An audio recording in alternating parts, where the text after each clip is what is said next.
All right. Well, we're going to go ahead and get started here. We're going to try and be efficient with your time this evening. Thank you all for joining us. Thank you all for just being interested in the Springboard Artist Grant Program as well. I'm Meg Fournier. I'm the Interim Director of Media and Performing Arts here with the Maine Arts Commission. And also here with us is Kirsten Gilg, our Director of Grants and Accessibility. And hiding in the background, we have Ryan Layton, our Marketing Director. A little overview of what will happen for the next hour. I'm going to share a presentation that outlines some of the basics of applying for a Springboard Grant. My apologies if it's a little dry. I really want to go through the ins and outs of all the different steps.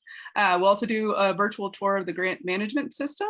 And if all goes well, that should only take about 30 minutes. And we really want to leave plenty of time in the second half for your questions.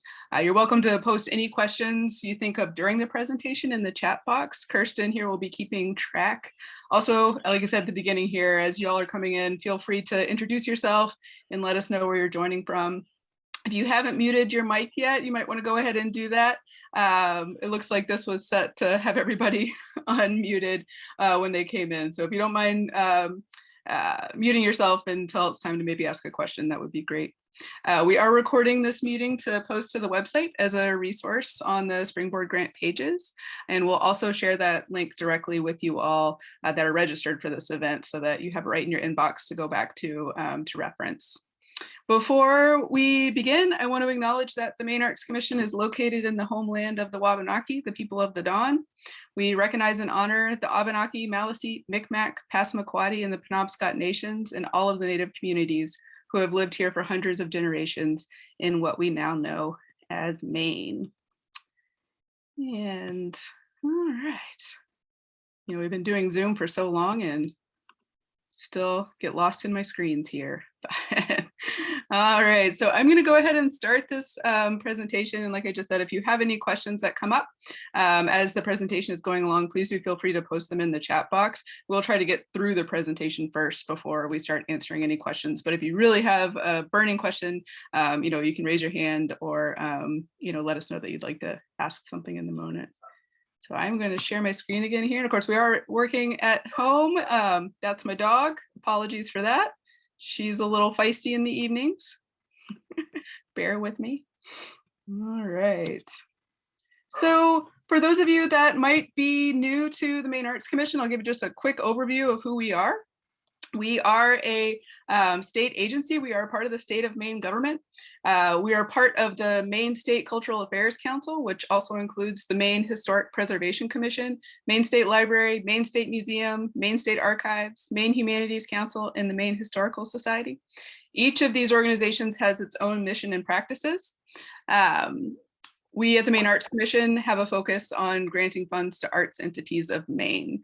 Our decisions are governed by a governor-appointed commission board, and our funding comes from Maine state government and from the NEA. We fund in our grant programs, we offer awards in two categories. We have grant programs that are built for organizations and programs that are built for individual artists. You can see a full list of our programs on the website, and I believe Kirsten's going to plop that link in the chat box, but here's a quick overview of some of them, some of our bigger ones, and especially the ones that are coming up this spring.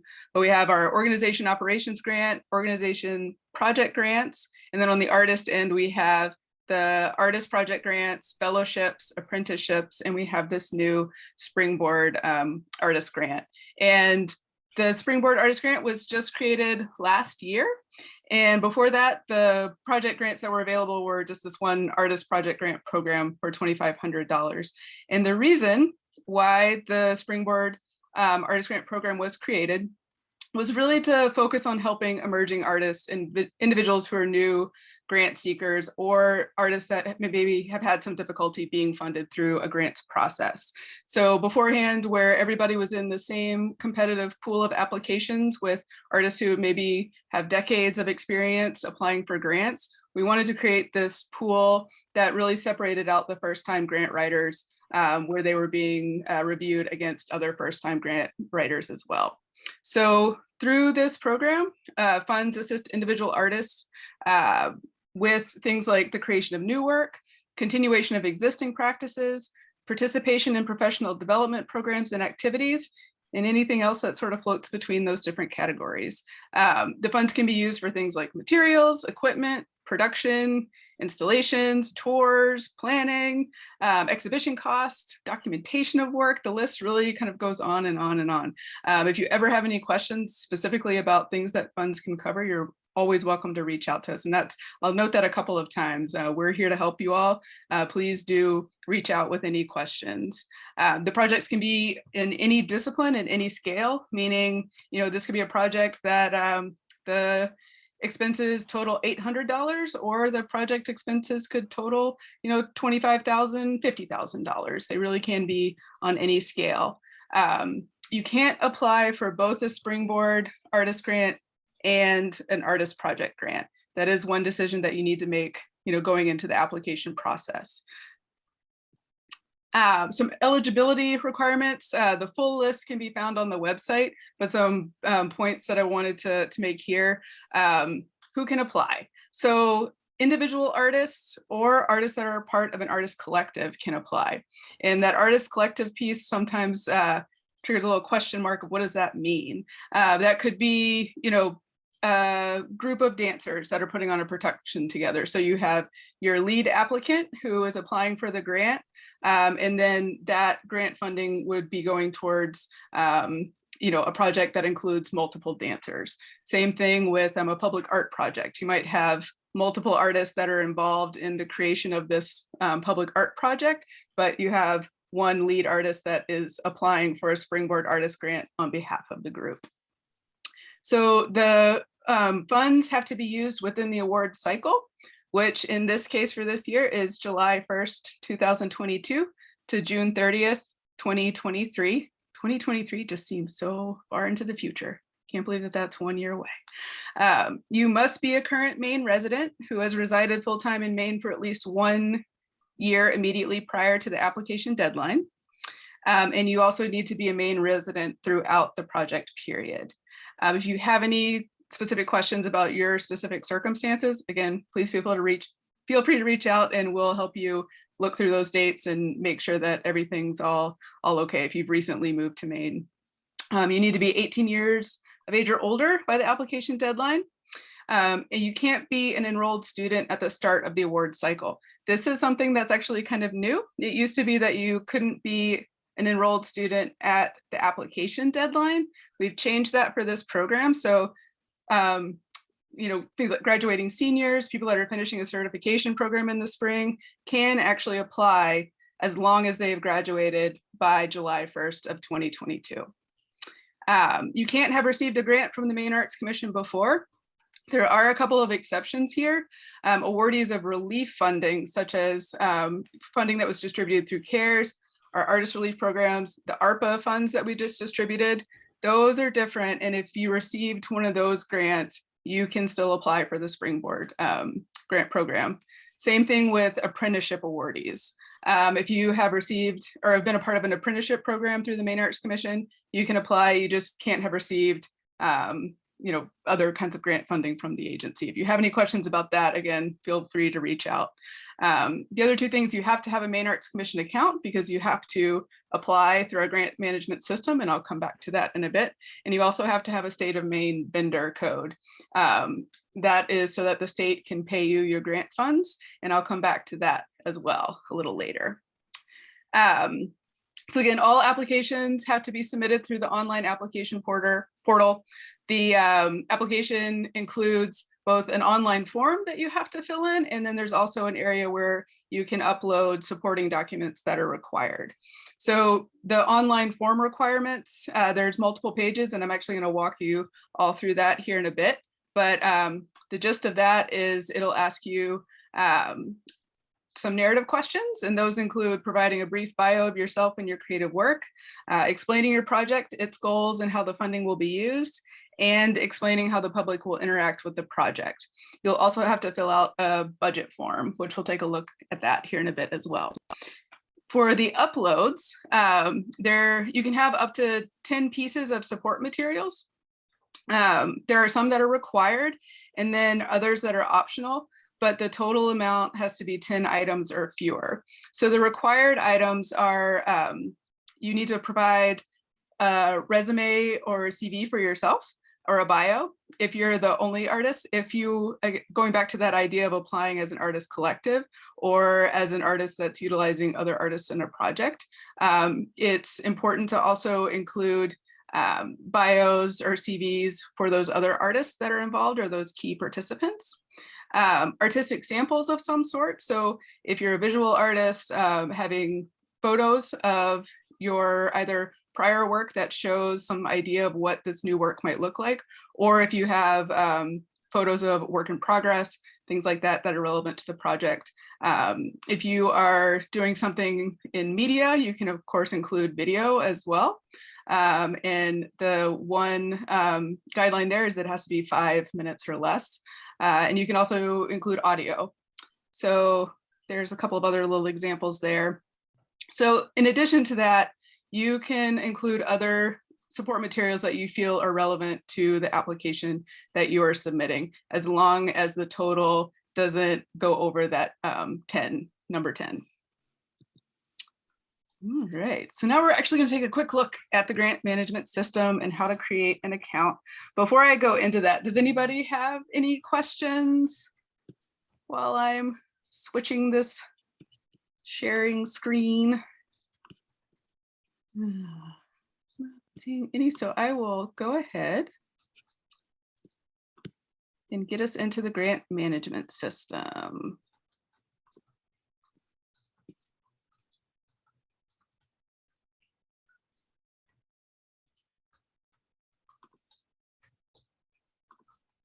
All right, we'll get out of this.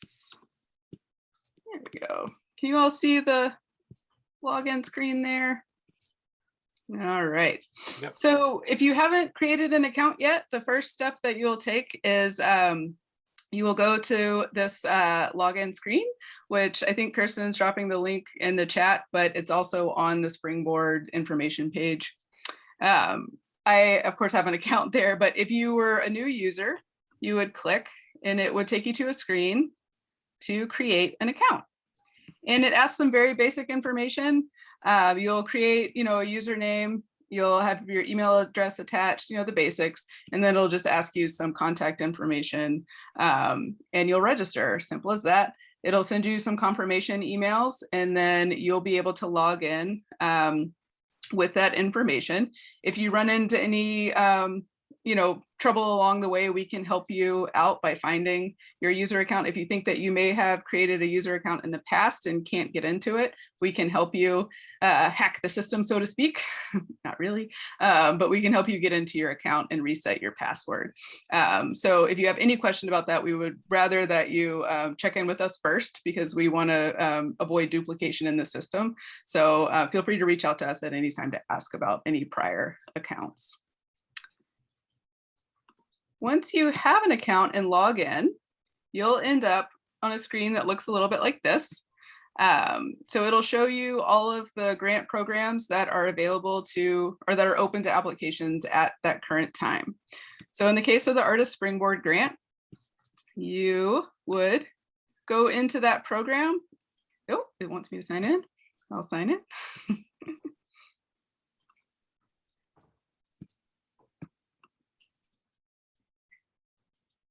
And it'll give you some overviews about the program, some of the stuff that I've actually just reviewed, like eligibility requirements. It talks about the application scoring, which I'll review in a minute as well. It also gives you some of that information that we just talked about what to prepare for in advance before you start your application. And it talks about the review process and some links to help documents and things like that. I already started an application so that we can look at it tonight. But if that wasn't there, there would be a button here that would say, something along the lines of starting your application. Once you start an application, when you log in, instead of going into the list there, it actually shows you on the right side here what applications you have kind of in the works. So to get to the Springboard application that I created for us to look at tonight, I would just click that. So I'm just going to run through this really quick just to give you all an idea of what you're in for if you haven't been into the GMS system yet with an application, so you kind of know what to expect. The first page asks for some contact information as well as some data that we collect to see where funds are being distributed, and it's also some data that goes back to the NEA.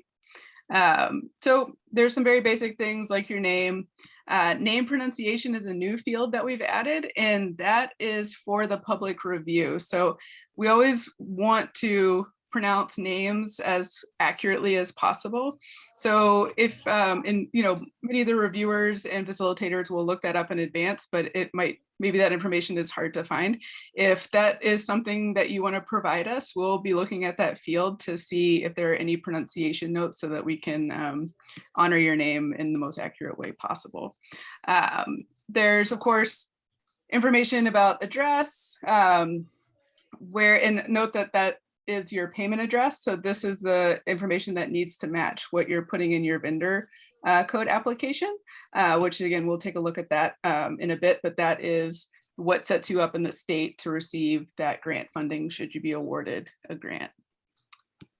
So we'll go on to the next page, and here is where we get into more of that data.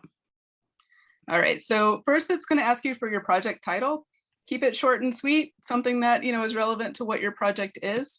The project description, again, this is a short project description. On your next application pages is where it will ask for information in the narrative about describing in more detail what your project is. But this brief description is actually what's used by the review facilitators when your application is being reviewed to introduce the application to the panel for public discussion. So it's good to, keep it brief, have some relevant information in there, but I think it's helpful to know where that is being read. So that's what that is. You are going to include your project start date and your project end date. I put the whole window here in this application, but your project may only be 2 weeks. And so, you want to put what that accurate date is for the start and for the end, knowing that it might change as you get into your project, and that is okay. What we're really just trying to verify here is that your project is taking place within the range that's allowed. And also this gives reviewers kind of a picture of it helps them to kind of visualize the timeline of your project.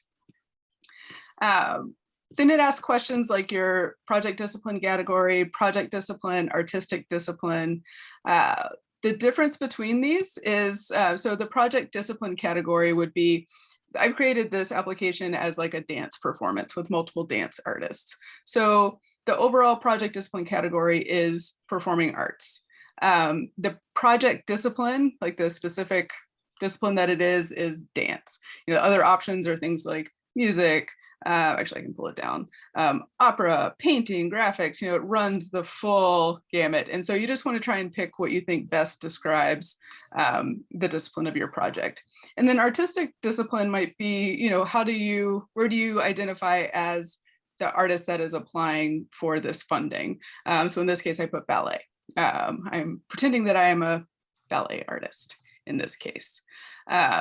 Arts education, this would be if your project does have arts education elements, you can note a couple of different things. If 50% of the project or more is all about arts education, you want to note that. If there is some elements of arts education, but it's less than 50% of your project, you would note that. And then if it's neither, if your project really doesn't include any arts education, you want to just click none of the above. The project type is, are you creating new work? Are you doing an exhibition? Is this a recording? In this case, I've checked concert, performance, reading, because it's I'm pretending that it's a dance piece that's going to be performed. But those are some of the options there. We also ask for your congressional, state senate, and state house districts. And if you don't know that off the top of your head, there's a helpful link there to find that information. Other project characteristics, this is data that we collect to, look at where things are within the state, but it's also data that we can report back to the NEA. So if your project hits any of these marks, definitely check it. I put in this case older adults because maybe there are some older dancers involved. You can also click international project if there is some sort of international element to it. The primary project goal, there's some different options here. In this case, I'm saying it's creation, but maybe your project is engagement, maybe it's livability. There's a number of options there. And then you can also include a secondary. If you don't have a secondary project goal, hit none of the above. Here, it asks for some information about participants. So in the case of this project, I am in my mind thinking that it's myself as a lead dancer and I'm including 10 other dancers. So the artist directly involved is 11. If you had an arts education piece and it involved teachers, you could note that. In this case, I put 0. Please know that in any of these fields, if it's not applicable to your project, it is okay to put 0. That is not a mark against your project. It's just helping to inform kind of where different numbers land. In this case, I'm saying that the adults engaged in person is 200 because I'm estimating that I'm going to have around 225 to 250 people attend the performance. So I've broken that out as adults is 200, youth is 25. Your numbers might be much smaller and that's okay. And also, of course, this is an estimate in many cases, and that's okay as well. Your numbers may double by the time your project takes place. You might be scaling back your project and your audience is smaller. That's okay too. It asks some questions about race. So if there is a specific race that's being benefited by your project, please do note that. It could be that there is no single race, and that is fine too. Note that as well. Same thing with population benefited by age, and also population benefited by distinct group. So if your project applies to any of these specific groups, please do check them. And if not, noting no single distinct group is also okay. And then at the bottom there, it asks for the amount that you're requesting in your application. All right. Then it will ask for your narrative question answers. And these questions are listed in multiple places on the website, so you can look at them ahead of time. And I think Kirsten shared the guidelines doc for Springboard, and it's listed there. So you can you can absolutely prepare your questions ahead of time, and we very much recommend that. Just to interrupt just real quickly. So the first 2 pages of your application are not getting scored. Right. That's really information for contact, and then it's information for our reportage to the National Endowment for the Arts. This is where the stuff that the reviewers are going to evaluate really begins. Yeah, that is great to note now. And in a slide in a minute, I'm actually going to show you what the breakdown is of the weight of those different scores. But yeah, this is where you'll put your narrative question answers, and yes, prepare those ahead of time. It tells you the character limits, all that fun stuff. So by the time you get to the screen, you are able to just copy paste and go along. And also know that at any point in your application, as you're working on these, you can save and come back to it later. You can also make changes on any screen until you hit submit at the very end. So don't feel like you need to, we definitely recommend you get as much prepared ahead of time, but if you aren't able to finish it in one sitting, it's not a problem at all. As long as you save it, you're going to be able to come back to it and work on it again later. And the next page is all about your uploads, your supporting materials. So it's broken out into a few different areas. If you have a PDF or a JPEG, things that fall under those kinds of categories, you're going to upload them in this area. And as you upload files, works like, other like email attachment applications work and things like that. As you upload the file, you'll be able to put a description in there. There's some, different guidelines here that you might want to read ahead of time that kind of talk about the attachment types and things like that. There's also an area where you could upload separate audio and video files. If you have audio and video files that you want to be a part of your application that already live on places like YouTube or Vimeo, websites like that, you can absolutely just provide links to the websites by creating a PDF that explains what that attachment is and having the link hyperlinked in the PDF, and you can upload that here.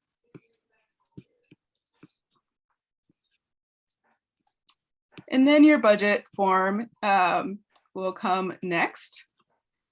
And a couple of things to note here. I did create kind of just a dummy budget to, I should say dummy budget. I created a fake budget here just to kind of give you an idea of where the columns are and how they add up.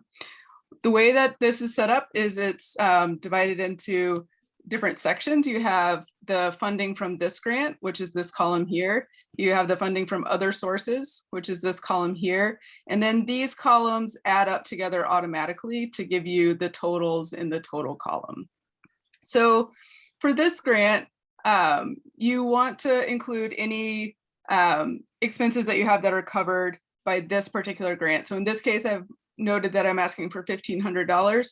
So anything noted in this column needs to equal $1,500. So what I did was I put artist fees at $1,250. I kind of did a little explanation below about what that is and where that money is coming from, because I've also noted some funding for my project from other sources. And I will say that we did a budget specific webinar last week, and we'll share the link to that as well when we send back out the link to this video. And maybe Kirsten has the link that he can share in the chat box, but if not, we can share that back out at a different time. But that goes really in depth about budget. I won't go too much into it right now, but if you have real burning questions about budget, or you really want to look at some more information, that was a really, really fantastic webinar. Also, again, as you're going through this, please feel free to reach out to ask any of us questions about your budget. But some things to note is, in this case, in this budget that I've made up, the total budget is $7,250. So what I've done is I've noted what I want of that to be covered by this grant. In this case, it's some artist fees and it's some marketing costs. And then I've noted what the rest of the expenses are in other categories. And I've explained what those costs are and where the money is coming from. So in this case, like with mileage and travel, I've said that there's a hotel room and mileage to and from the venue, and I'm anticipating that that's going to be covered by ticket sales. My venue rental is going to be $500, so I've noted that there. And then some additional marketing costs that are going to be covered by another source. And then this is the part that I really wanted to point out, that in the budget details, this is where you can really kind of list it out and make it look like maybe what your usual list looks like, and kind of think about it that way. And so in my expenses list, I've noted the costs and I've noted the specifics of what those things are. And in the income, I've noted what I'm asking for this grant, and have also noted some things like anticipated ticket sales, where some of the, the venue is donating half of the cost for free, an event sponsorship, and then, another grant that's secured from another source. So this is an example of kind of a more detailed budget. Your budget could also be that you are creating, a public art piece and you have $1,000 in materials that you want covered by this grant. And you can list what those materials are and the anticipated costs. And in this case of this grant, you don't actually have to have matching funds. So it could be that you're just detailing what expenses are from this particular grant. All right. This last page is an assurances page. This is some, legal notes about things that, federal and state money can go towards. A lot of other details. You can read through it all when you get to your the end of your application.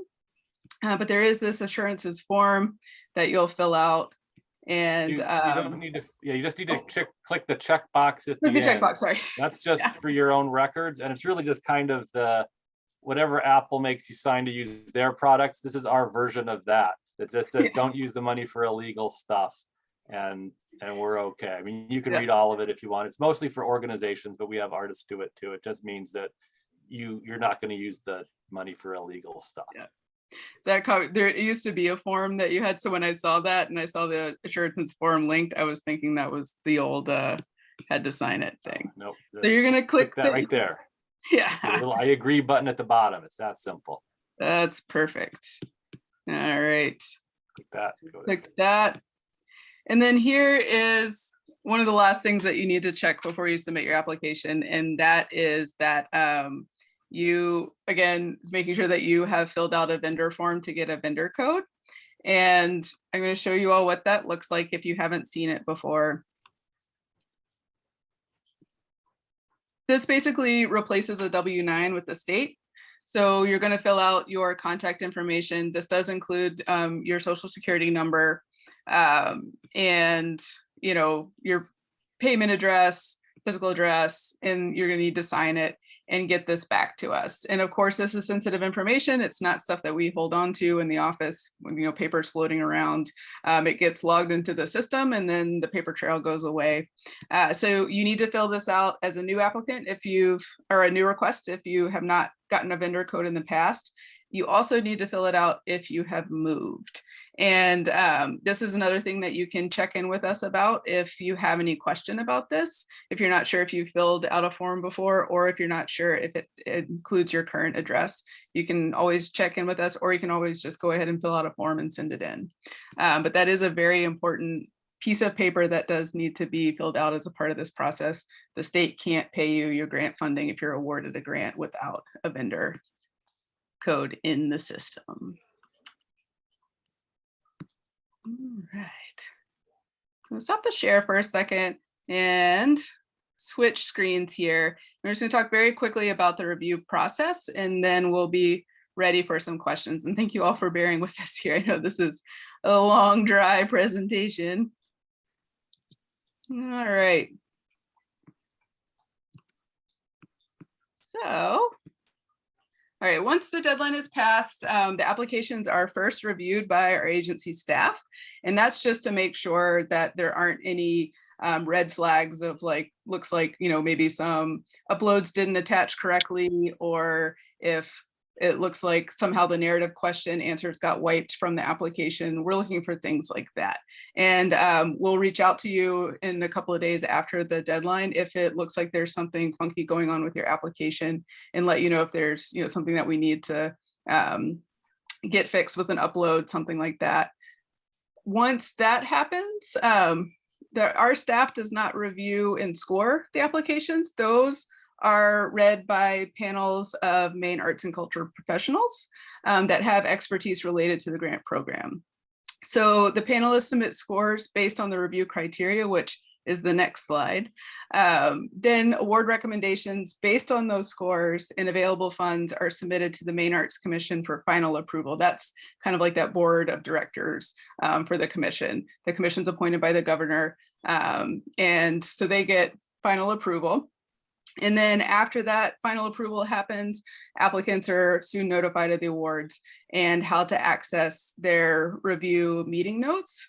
So those panels are all recorded, those discussions of the grants, and notes are taken. So you can access both the video and the written notes as well.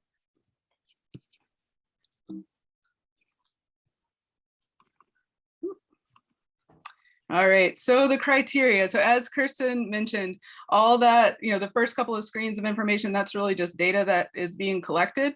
The real meat of your application and what's being reviewed are based on answers to your narrative questions and your budget. So 35% is artistic excellence and artistic merit of the project and its goals. That is noted through your answer to that first question, which I've put the questions down here again too. That first question is providing a brief bio of yourself and your creative work. And also the second question, explain your project, its goals, and how the funding will be used. And then your supporting uploads. 40% is evidence that the funds will be used strategically to achieve the project's goals. So that's your answer to question 2 in your online budget form. 15% is evidence of community engagement. So that is expressed through your answer in question 3, which is explain how the public will interact with your work. And then 10% is the application's overall quality. So just an overview of the timeline. January 1st was when the application portal opened. April 14th is the application deadline for the Springboard Artist Grant.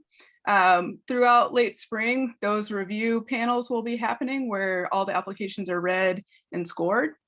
In July, the review process and award recommendations are approved by the commission. So that date is sometime in early July. There's a commission meeting, a standing commission meeting. They'll vote on the process. And then shortly after that, notices will be sent out to all the Springboard applicants. That'll happen by July 31st. It'll probably be a little earlier than July 31st, but we know it'll happen by July 31st. So something to note about this process that is sometimes new for people that are new to applying for grants from the Maine Arts Commission. So even though you'll know by the end of July whether or not you're receiving a grant, if you are receiving a grant, please know that the funds could take up to 6 months from the time of the award notification to make it to your mailbox. That is because it does take a while for the state to process it. There's also contracts that you'll need to fill out and things like that. So it could go much more quickly than that, but we just like to let people know that it could take up to 6 months. So that means that the grant award may be used to reimburse costs which have been incurred for the project, which is fine as long as that took place during the award cycle. So if you have expenses that you've had to pay for out of pocket in August before you get the grant award into your mailbox, that is fine to use those funds to reimburse yourself because those expenses took place within the project timeline. All right, so Kirsten's going to share a couple of documents here in the chat box really quick. We do have some help pages to help you kind of navigate through the process as you're filling out your application forms. There's a grant help page, and there's also a definition page, which as an explanation of things like matching funds, benefit to the community, specifics around that year of being a Maine resident, what does a Maine resident mean, and a couple of other things. But of course, if you have any questions at any point, please feel free to reach out to us and ask questions. And so I've listed some contact information here. I think Kirsten has a link to the staff page on our website. And again, we'll include this information when we send the video back out to all of you. All right, and that's the presentation. Oh, thank you all for sticking with us on that.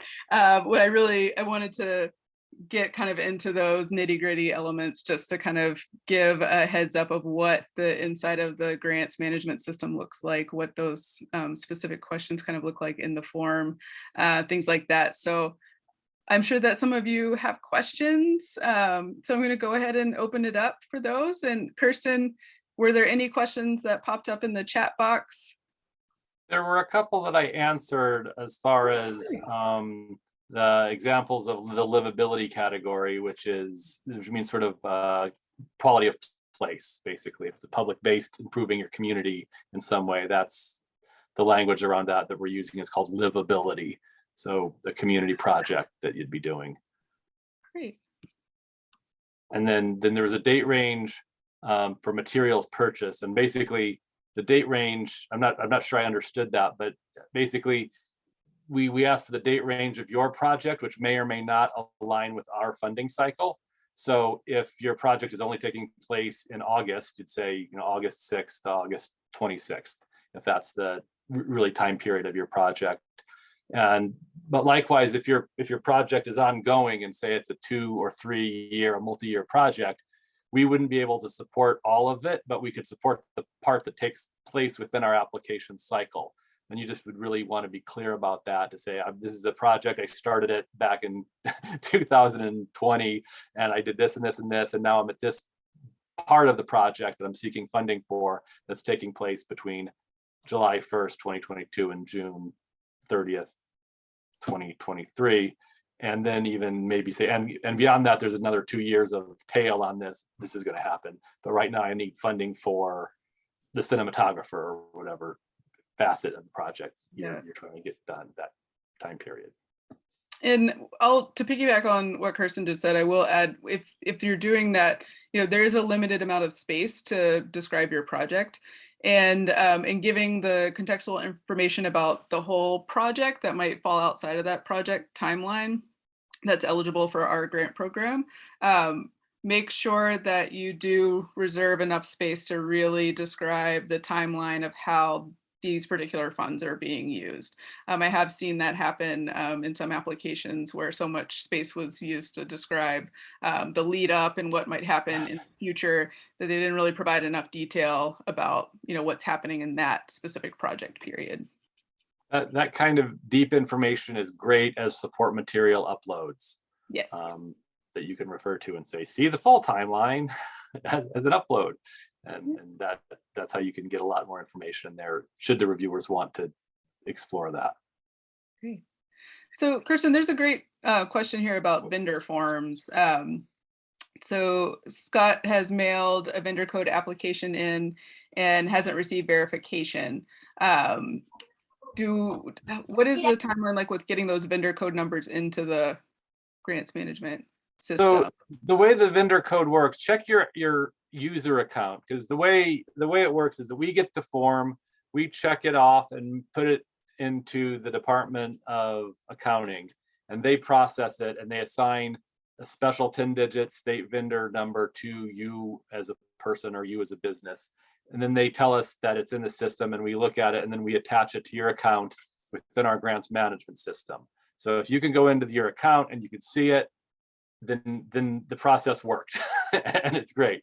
If you go in and you don't see it, you might want to just send us a note and says, hey, I sent this a month ago. It usually shouldn't take more than a month.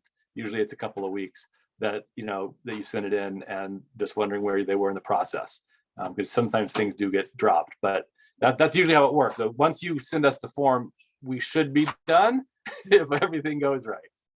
Yeah.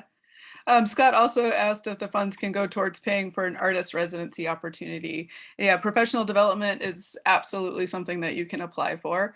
And you just want to really describe how that artist residency is benefiting your arts practice, and be really intentional with that. And then Kirsten, do you want to add?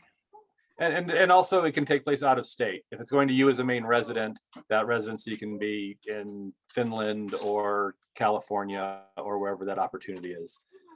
It also looks like there's a question about final reporting. Yes, at the end of the project, at the conclusion, there's a final report link that you'd go back into your application and you would fill out basically kind of the application, as far as the application being what you plan to do, the final report what you actually did. Hopefully it aligns pretty closely. If it does, that's fine. If not, call us and we're as long as the intent of the application was followed, we're pretty chill about the final report. Yeah, and more information about the final reports will go out to folks that are being awarded grants. There are some links on the website that kind of talk about what that final reporting looks like. Scott also asked, how many grants are we awarding? And that's always a tricky question, because it really depends on the funding that's available for a given year. And it also depends on things like how much is being asked for and things like that. So, the applications are scored by the review panels, and then, that kind of creates the order. And so really there's a lot of variables. We did award around 20 something applications last year, but we also were able to award more applications across the board last year because of various relief funding. So we try. I find percentages are much better. It's between 30 and 50%. We were able to do a little bit more last year with the ARPA funding and the way things worked out. We haven't received our NEA partnership money, and depending on what that is, will really inform how much funding we're able to put towards grants. But usually on a given year, it's between 30 and 50. And we do try to support the Springboards a little more, just because they're such a low dollar grant, and we do want to encourage folks to apply, and especially with the Springboard, which is trying to reduce the barriers. And something that's new in recent years is we really are prioritizing full funding over doing partial funding. So So that's a little, that affects the numbers a little bit differently too. I think there's more benefit of being able to get as close to 100% funding in a grant application than say funding 50% of what the applicant asked. Christina has asked about another question about artist residencies. What about applying to host an artist residency, bringing together artists to collaborate and create as a collective in a limited period?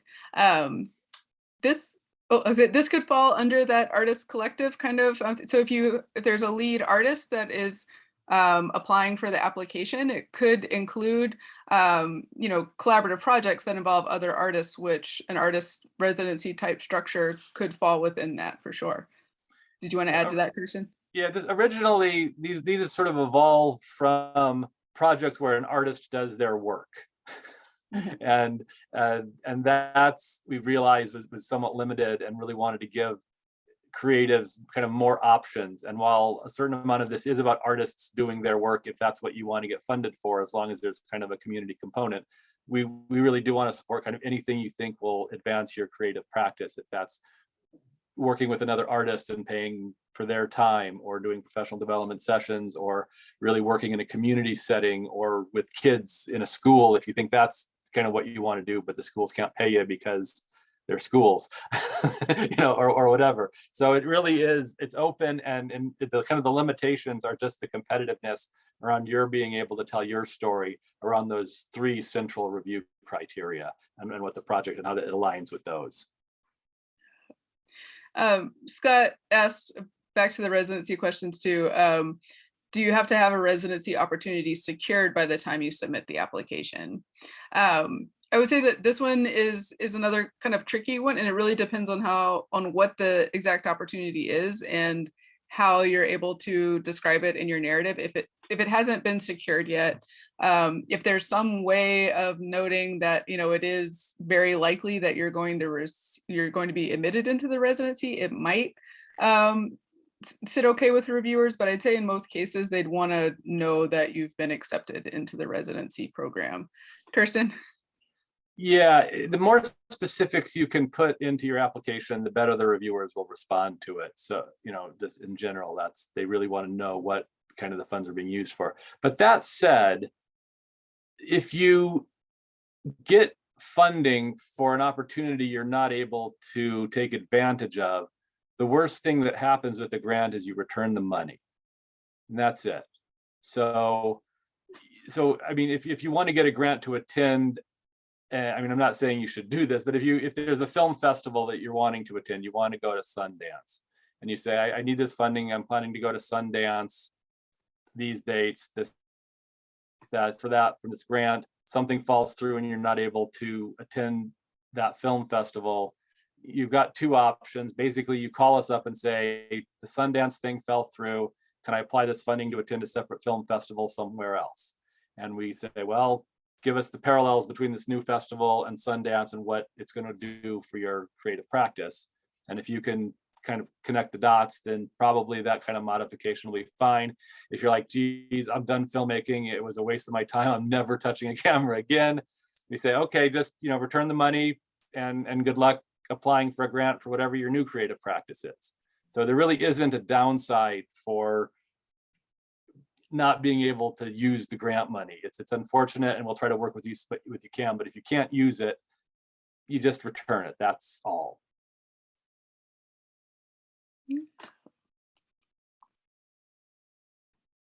Are there any other questions? I should pull up my participant list. You can either, raise your hand if you want to ask it directly, or you can, of course, post a question in the chat box. You're also welcome to turn your camera on and ask that way. Oh, we have one here. You mentioned that securing matching funds is not a requirement for this application. Does this mean that the presence, absence of matching funds in an application will not affect how it is scored? So that really depends on the information that is in your budget. In this case, with the Springboard application, those matching funds are not required, and the reviewers know that. That being said, if you in your budget are only describing expenses, if you're asking for say $1,500 and you're only including expenses that equal $1,500, but it's obvious to the reviewers that there are other expenses that are a part of this project, they're going to be missing that information and they're going to be curious about it, and that might affect your application. So it's always good to be as detailed as possible in your budget narrative, and include that information, because the reviewers, if for instance, if going back to the dance thing, if you're doing a dance performance and you're noting that you're performing at a venue that everybody knows charges a rental fee, and that rental fee is not included in the budget, they might be wondering, well, what's up with that? Or if other expenses like that. So yeah, but on the other hand, if you are asking for $1,500 and all of your expenses fall within that for this, funding from this particular grant, if you are detailed and you explain your expenses and it ties back to your narrative, then that's going to be, most likely fine. Wow. Did you have something to add, Kirsten? I do. I just want to let folks know that there's two different kinds of ways you can create a match. There's the cash match, which is actually contributing your money or an investor's money or something into the project. And then there's the in-kind match, which is something of value, but not money. So a donation, your time as an artist, your friend's time as an artist, your mom's time when they watch your kid, when you're doing your art stuff, like all that can be evaluated and counted as an in-kind donation.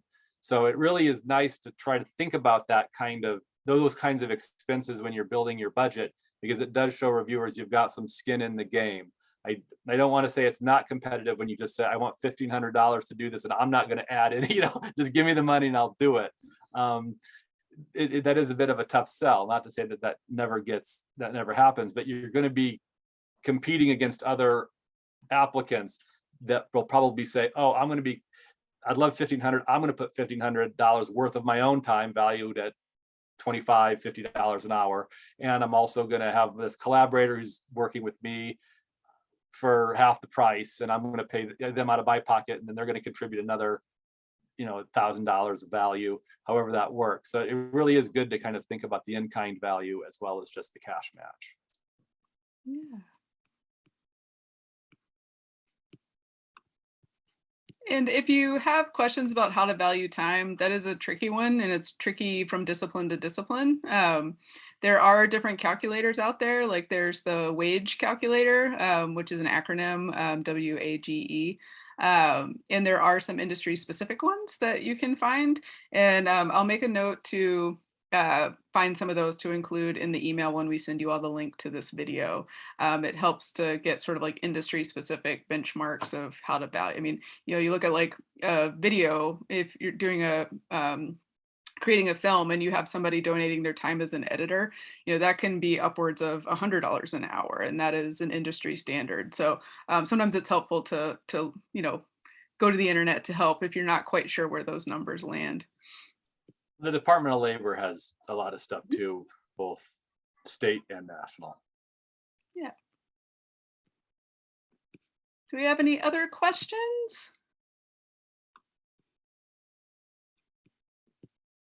All right. If you do have specific project questions, you really ought to direct them and use the staff at the Maine Arts Commission, Meg or myself or anyone else, just to talk about your ideas with, if you're just kind of wondering if it's really in alignment, or even fortunately for us, we don't score these reviews. So reviewers do it. So we're able to tell you, like the fly on the wall, what kind of things reviewers seem to like these days. And we're really happy to share that and gossip with you about what reviewers are liking these days. So really, feel free to just call or email and share kind of just a general idea of what you're thinking about, and we'll probably have some ideas on how to make it as competitive as possible within the context of the grant. Yeah. And of course, the deadline is April 14th.